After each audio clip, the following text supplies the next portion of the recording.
wouldn't you love to get rid of those 100-page contracts that the credit card company gives you? Man, we got to do something about all this stuff in this country. We're really going to make life a little simpler. But it's not only simple, it's really being taken advantage of by big bureaucracies, whether they're a government agency or your credit card company or your bank. Now here's a typical credit card, contract, and this is the short form, right? It's only about 15 pages. Some of them are 100 pages. That's 15 pages. Who in their life has ever read more than a page on those things? And I read a book recently, and we're going to talk to the author. I'm going to show you an interview I just did with it. The book is called Simple, Conquering the Crisis of Complexity. Now, I'm still showing you that contract, right? And it's by Alan Siegel, and we got an interview with him I want you to see. And really, it boils down to getting screwed. It's a take it or leave it negotiation with organizations. I mean, it's not sitting down with your friend, hey, you're doing a contract together, and what's good for you and what's good for me. And no, there's a legal term that he taught me, because I didn't know about this stuff. I got an MBA, I guess I should have got a law degree. Adhesion contract. That's what we offer. And this is really, take it or leave it. It's a type of contract, a legally binding agreement between two parties to do a certain thing, in which one side has all the bargaining power and uses it to write the contract primarily to his or her advantage. So that's where you walk into. You buy a house, you get a contract, you do everything. And it's just getting worse and worse, And so feel like a human being, and to feel like you're dealing with other human beings in life, and we got to get a lot simpler, not more complex. Sure, society gets a little more complex, but we got to cut it out. There's ways to do that, and that's what he tells you about. If you know the Board of Brown versus the Board of Education. Now, this was a Supreme Court ruling back in 1954. The whole ruling was 4,000 words. That's it, 4,000 words in 1954. Now in 2007, the Roberts Supreme Court changed just one little item in there, and they generated 47,000 words. So it went from 4,000 words from the whole idea to 47,000 words, just to change a little idea, a part of them. Also, he talks about how somebody did a research on all the Fortune 50 companies. There's not even a phone number on the website if you go to the Fortune 50 companies in this country. They don't want to talk to anybody. They don't want to deal with anybody. This is just a take it or leave it society, and it's terrible. And it goes all the way down. It's not only Fortune 500 companies, it's everybody.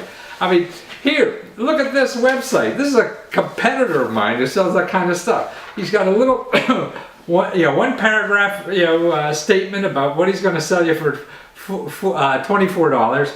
Then it says, click here to agree to the terms of the site. When you click there, man, okay, here's what you get. Page 1, page 2, page 3, page 4. You got 4 pages that you have to read to agree to the terms of the site. Now, anybody you're going to give $25 for it and it has 4 pages, you're getting screwed. I mean, it's obvious. That's why I know sometimes I put websites up on places. Well, where's your terms and agreement? I said, I have a sentence. You don't like it, I give you your money back. It's simple. All this ifs, buts, if your mother-in-law does that and all that. Oh my gosh. Anytime you see more than a paragraph, you're getting screwed. And that's that contract, that adhesion contract you're getting into, where one side has everything and you got bupkis.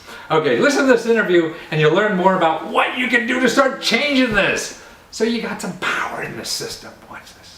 Well, Alan Siegel, man, this is the simplest book I've ever read almost. I mean, you must feel guilty taking money from people for saying the obvious. How do you justify that? Yeah, well, you know what? In my business, I talk to a lot of people and they say, gee, you have an easy business. Everybody wants to simplify something and everybody will see you. Well, everybody will see me, but most people don't have the intelligence, guts, or motivation to simplify things. So it's a very frustrating business. It's very hard to simplify things in our complex society when you deal with big business and big government. Well, I mean, reading your book, I was thinking about that. Why, and trying to think, you thought about it more, so I'm curious what you really think caused that. If it's bigness, but I sort of feel the more I deal with big organizations, they're more in the business trying to impress other big organizations or their or their peers versus the customer.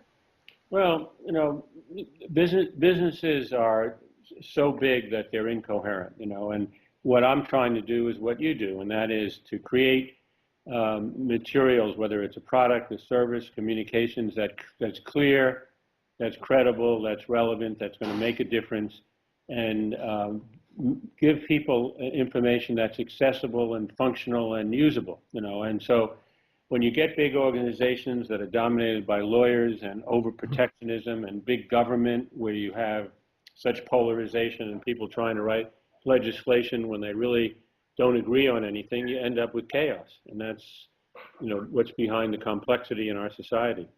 Well, I mean, the data, one of the statistics you have is that how, the Brown versus Board of Education was only 4,000 words back in 1954. And now just to change one aspect, it was like 47,000 words took to change one little aspect. You take the Obama Affordable Health Care Bill, it was 2,200 pages. And then they have to write regulations to make it usable, which could be 50 or 100,000 pages. So, this is the kind of complexity we deal with in our society. That makes it like tenable. Right, it's overwhelming. I think the over individual. I mean, that's why you get a mortgage. You get like even on the websites. I mean, they have 15 paragraphs before I buy something. I have to say okay. And what's funny is that when I do marketing on the web, they make me have that paragraph. I said, I don't need that paragraph. All I have to do is, why can I give you back your money? I mean, I don't have to have any ifs, ands, or buts or whatever. We live in a litigious society, and we live in a society where lots of big companies try to take advantage of people, or they do it unwittingly by listening to the lawyers and overdoing things. And it's really admirable when you find companies that communicate with honesty, with clarity that you can trust. Well, there are a couple issues there: honesty, clarity, and trust. Well, what are the rules of thumb? I mean, besides reading your book, and it's a simple title to remember, right? Simple. that people should look for or be leery of. What kind of, two-bit philosophy can we give folks to be weary of? Well, we live in a funny society. So a contract, for instance, whether it's an insurance policy or a consumer note, is a contract talks about mutuality. There are rights and obligations for most parties, both parties. But most contracts we deal with are contracts of adhesion. That's take it or leave it.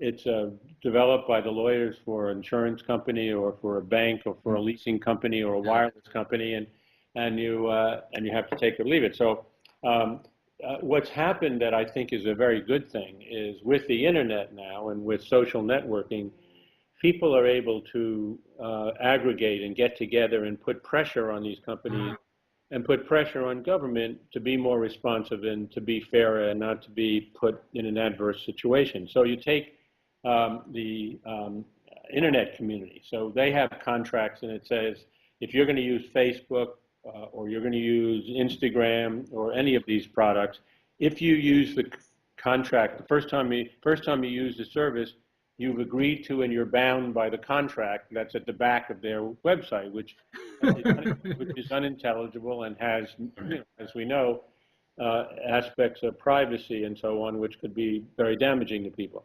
Well, the internet people got right on that, put pressure on those companies, and got a lot of those things changed. And I think that's what we have to do, American people have to do. This fits into the kind of things you're doing, and just not stand for a consumer credit agreement that's 15 pages long and full of complexity and unfair provisions. insurance policies where you're dependent on the company and your insurance agent. You don't really know what you're buying.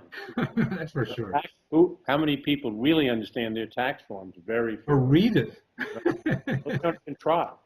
I mean, you need, and it's very sad that people will livelihood and their whole life is dependent on being on interacting with the government, and most of the things that the government sends out you can't deal with. Student loan notes, for instance, there's more debt in student loan notes than there is in consumer credit. Right. Yet, people have no choice. They want to send their kid to a good college, and they take these notes. I mean, I've had people who work for me who have graduate degrees from Carnegie Mellon. When they got out of their graduate program, they had $150,000, $200,000 in, because it costs $50,000, $60,000 a year plus living expenses. And the paperwork didn't work out with the government properly, and they were paying 20% interest to straighten out and living in their cars. Wow. Started to live in New York in an apartment because they were paying so much interest to the banks until they got anything straightened out. And that's very sad, you know.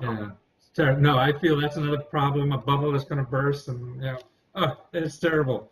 But agree. But now, so in other words, you're saying that the internet provides the average person, when they run into this kind of thing, at least a place to maybe make a difference to change it. I mean, they find some groups of the internet that are maybe after trying to change these forms or whatever, or how?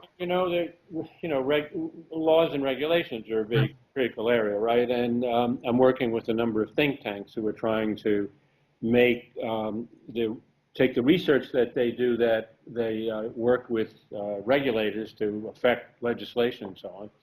And, with the research we've done shows that the regulators are very influenced by what the public thinks. I see. The public has what the internet has done has given people a voice, given them leverage, where they really can exert intelligent influence on people in government and people in business, And whether you're looking at your employment contract, if you work for somebody, your benefits, or you're trying to work with a bank or an insurance company, or even in a hospital thing, if you have a bill from your hospital or from a company, I just think you really can, if you put your mind to it, get other people who share your unhappiness and displeasure at the way they're being treated, and put powerful influence on companies.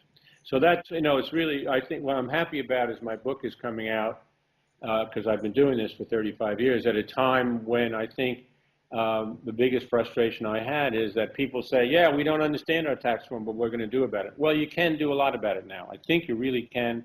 And that's why in the back of the book I have a lot of reference material about websites and literature. Wonderful. People that, so the kind of people that listen to your program and who you interact with, it'll give them very valuable tools if they want to become activists and protect their interests. I think that's the best way to change things. You got to bitch about it because they're worried about their jobs too. Yeah. Well, none of these companies want adverse publicity. Yeah. But the flip side of the coin is, when you read the book, you see that there are companies that have realized that a modest investment in making things simple, accessible, and fair has dramatic impact on client retention, cost savings, and overall image of the company. And one of the big things is people like to work for companies honestly, so there's less turnover. So there are a lot of Zappos in there, about their customer service. And I sent all my customer service people out for them to train them. They train your people for free. It's wonderful. So there are a lot of advantages to doing things simply. And in my book, there's a very nice section on the Cleveland Clinic, which they've taken. I didn't realize they were that good. Wow. Really good, and they've taken all their employees and made them customer advocates. Yeah, that 410 rule or whatever that was. That's what. They all went through this program where they went through every point of contact. They said every time you go to the hospital, you interact with 100 people. So there are 100 opportunities to make a positive impression. But the biggest thing that really impressed me was that the research shows that when people understand what's going on with their medical treatment and have a comfort level that they're getting the right kind of service, and even if the prognosis isn't great, get much better results, and it's much more humane, it's much more effective. So I was so impressed with the Cleveland Clinic. There's how many, I mean, I had the pleasure of redoing their billing a number of years ago so that people could understand the bill. That's one of the real horror And you shows. said you, like maybe an increase of $1 million a month or more. You could Yeah, generate just, it's a lot more than that. yeah. You know, and I did have the pleasure of doing the easy form for the IRS. Oh, really? Wow. Good for you. Thank you. So there are a lot of people who don't file a complicated Yeah. return who can understand their taxes. But the tax situation is a disgrace. I think we need to go to a value-added tax or a flat tax Yeah. and really make it easier for people and get rid of this hundreds of billions of dollars Yeah. for lawyers and accountants. More accounts that aren't producing anything, you know? Look to work to produce some things that would enhance our society and improve the economy, right? Right. Well, I'm glad we got you here to make things simpler so we could spend more of our effort producing good stuff instead of just trying to cover up, you know, bad stuff. And that seems the way. So your book, Alan, is just simple, and it's at Barnes & Noble or on Amazon, or you could probably steal it on the web somewhere. Or You can get it at Amazon. You can, most bookstores will have it. yeah. You can get And it you have on. an audio version too, right? There's an audio version and there's an electronic version. So, Ah, you know, we'll be coming out with a paperback soon because it's a book I think it's going to have a lot of yeah. play in the graduate programs, undergraduate programs of business. Now, I see you teach a course in simplicity up at Carnegie Mellon or something. That was interesting. I set up a graduate program in Carnegie Mellon called the Communications Design Center, Mhm. which taught cognitive psychology, rhetoric, computer science, statistics, technical writing, and design to teach people to simplify business and government communications. People get either a master's degree or a PhD. Wow. Many of them go to work for Google or IBM Yeah. or me. The enlightened people. They're really trained on looking at virtually anything and simplifying the underlying content or process, and then simplifying how it's exposed to the marketplace. And very bright people, and you know it's been a very successful program. And I've also taught at Fordham Law School, the first writing contracts in plain English, and I wrote a textbook for that as well. Wow. So I'm having, That sounds like an oxymoron, contracts in plain English. dealing with lawyers and the legal community and Uh, and rules and regulations and laws in our society creates havoc, as you know. Oh, absolutely. That's the one thing. It's sort of like doctors. You just try to stay away from them as much as possible. Well, thank you so much, Alan. You're a joy. It's a pleasure meeting you. And thank you for your work and inspiring the rest of us to make it a little simpler around here. Meeting you and continue the good work. Nice to meet an upbeat person doing all the good things you're doing. So thank you for having me. Oh, well, I got to call my mom. Thanks. Take care.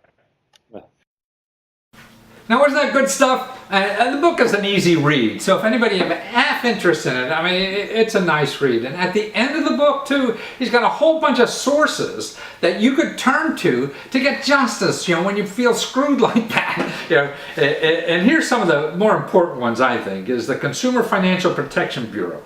Okay, and that's at consumerfinance.gov. They're a brand new bureau that was set up to handle, you know, all this, you know, the financial services industry screwing people. So you got to get the facts, and they have them for you. It's a good place to complain because, see, if you don't put in a complaint like there, then the people keep doing stuff. You know, because these bureaucrats that oversee these organizations, you know, if they get enough complaints, then they go after them. And this is the same people who brought you Desert Storm and all the other wars. The government will go after these people, but they have to hear from you to do that. Also, commongood.org, that's a good website. And here's what I like, the Center for Plainlanguage.org. Man, you know, you want to get in on this subject and start trying to make things, you know, a little clearer. And really, it's not about complexity to me. It's about fairness. You know, if one person has all the marbles, you know, in dealing with you, then, you know, that's not a place you want to live. That's not a place I want to live. So fairness is behind all this. And so simple. Conquering the Crisis of Complexity, Alan Single. Give it a shot. If not, you learn enough from this too. All that we are is the result of what we have thought. The mind is everything. What we think, we become.